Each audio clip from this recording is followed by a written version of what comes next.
What's up, guys? As you can see by the chalk on my back, I just got back from the gym. I just got done squatting today, and this video is going to be a low bar squat tutorial that I've promised you guys for so long.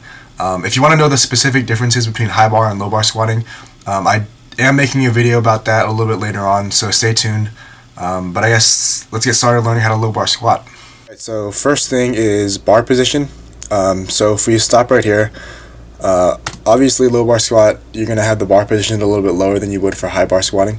And this is sort of tricky. I struggled with this for a while before I learned how to do it properly, but your proper bar position for a low bar squat is you want the bar to be just behind your traps and on top of your rear delts. And in order to do this properly, one thing that is absolutely essential is that you need to retract your back, your upper back, as much as you can. So you're going to squeeze your shoulders or your shoulder blades together and up as much as you can, and doing that should create a little bit of a shelf, but even then, unless you're like a really high level competitive bodybuilder with really well developed rear delts, it's going to be hard for you, or it might be hard for you to keep the bar there, just because the shelf is so small. So one thing I would recommend that you keep in mind is that when you get underneath the bar, your torso is going to lean forward just a little bit. You're not going to be completely upright because your shoulders, or your shoulder joint at least, is going to be ahead of the bar, and your rear delts is going to be below the bar. And another thing that I would recommend, if you choose to low bar squat, you might want to carry chalk with you, just because, like I said, that shelf is so small, and having chalk on the bar and your shirt will help significantly. Yeah, one more thing is that you probably want to wear a t-shirt for low bar squatting, or a long sleeve shirt or a sweatshirt or something like that. You definitely don't want to wear a tank top or anything like that, because it makes it much easier for the bar to slip off that shelf. So if we look from the front, you'll notice I take a little bit of time to dig the bar in my back where it's supposed to be, and then that's actually not the proper way to walk the weight out, but I'll talk about that a little bit later. But if we stop at the top position here, you'll notice, well, it's kind of hard to tell, but your torso will be a little bit ahead of the bar, but relatively upright still. Your stance is going to be a little bit wider than shoulder width, probably, for most people at least.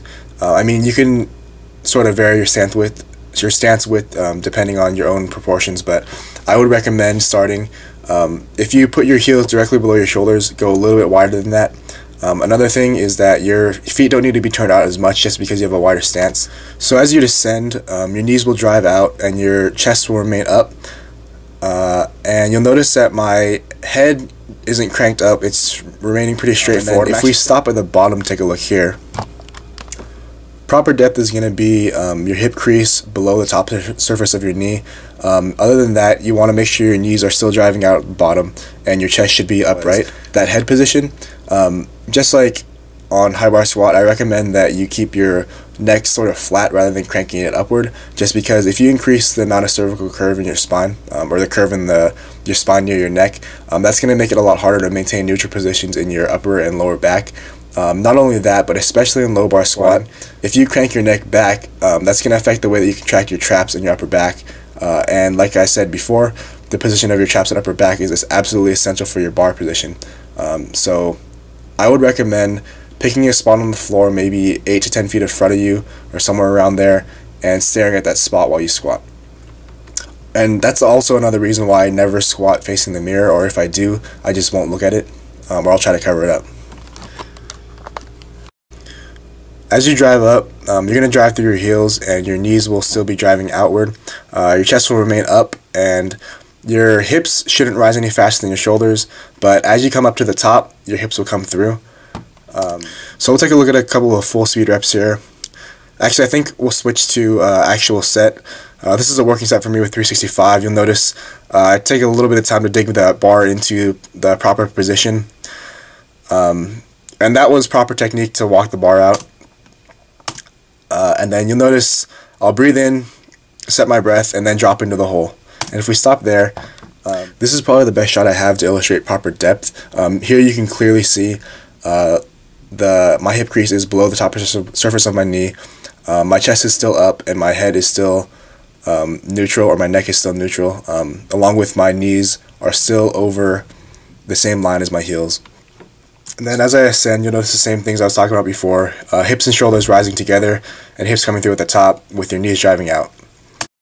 Now from the side, once you get your stance set, we'll stop at the top position real quick, and you'll notice that like I said before, your torso is going to lean forward just a little bit, but just enough to accommodate your proper bar position, because you always want your bar to be either over your heels or over the center of your foot, and never forward or back of that. As you descend, your hips are going to drop down and back at the same time, but you don't want your hips to move back any more than they have to, because the further your hips move back, the more forward lean you're going to create. So a good thing to remember is that although your hips are moving backward, you still need to make sure you drive your knees outward to open up at your hips. And driving your knees outward and opening up your hips will allow you to stay as upright as possible while still maintaining a straight bar path directly over your heels or the center of your foot. At the bottom of the squat, your knees will travel forward a little bit, but it'll depend on your relative limb lengths. And for me, at least, I have very long femurs, so my knees actually come forward to my toes. And this actually isn't an issue. The only time this would be a problem is if your knees travel really far forward, and that causes your weight to shift forward over your toes. As long as your weight is back over your heels throughout the entire squat, then you're probably fine. And then the other thing is obviously depth. You want to make sure that your hip crease is below the top surface of your knee. As you ascend, obviously you still have to remember to drive your knees outward. But from this angle, it's easier to see what I'm talking about rising your hips and your shoulders at least at the same speed. And then as you come up to the top, your hips will come through forward. The one thing that you don't want to do is allow your hips to rise faster than your shoulders, which is a common issue with low bar squatters. Because when you allow that to happen, you're creating, again, more of a forward lean from your spine, and what ends up happening is it's sort of like a squat good morning type of movement rather than an actual squat. I hope you guys found this video helpful. I know I mentioned this before in my high bar squat tutorial, but I have to just say thank you again to Johnny Candito of Candito Training HQ, because if it weren't for his channel, I probably still wouldn't know how to squat correctly, and I wouldn't be able to make this tutorial for you guys. So go check out his channel. Other than that, I think that's it for this video. Don't forget to comment, rate, and subscribe. I'll see you guys next time.